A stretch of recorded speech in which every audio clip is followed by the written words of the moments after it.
ہم کریں گے ہر مظلوم کی حمایت۔ بسمillahirrahmanirrahim۔ السلام علیکم، میں ہوں حرین فاطمہ اور آپ دیکھ رہے ہیں حمایتی نیوز HD چینل۔ نظر ڈالتے ہیں آج کی اہم خبروں پر۔ کراچی کمسن بچی سے زیادتی کی کوشش کرنے والے 2 ملزمان گرفتار، رپورٹ حاکم علی دل، روزنامہ حمایتی نیوز۔ کراچی حمایتی نیوز۔ ابراہیم حیدری پولیس نے کمسن بچی کے ساتھ زیادتی کی کوشش اور ویڈیو بنانے والے 2 درندہ صفت ملزمان کو گرفتار کر لیا۔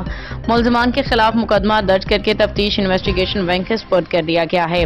SSP ملیر عبدالخالق پیرزادہ کے مطابق افسوسناک واقعہ 30 ستمبر کو پیش آیا تھا۔ متاثرہ بچی کے والد محمد یوسف کو اطلاع ملنے پہ انہوں نے فوری طور پہ پولیس سے رابطہ کیا، جس پہ پولیس نے فوری کارروائی کرتے ہوئے دونوں ملزمان کو گرفتار کر لیا۔ گرفتار ملزمان کی شناخت بلال اور ڈاڈا اور ولد محمد حسین اور عبداللہ ولد محمد مبارک کے نام سے کی گئی ہے۔ پولیس حکام کا کہنا ہے کہ ایسے واقعات میں ملوث عناصر کسی رعایت کے مستحق نہیں۔ متاثرہ خاندان کو انصاف دلانے اور واقعے میں ملوث افراد کو کیفر کردار تک پہنچانے کے لیے تفتیش جاری ہے۔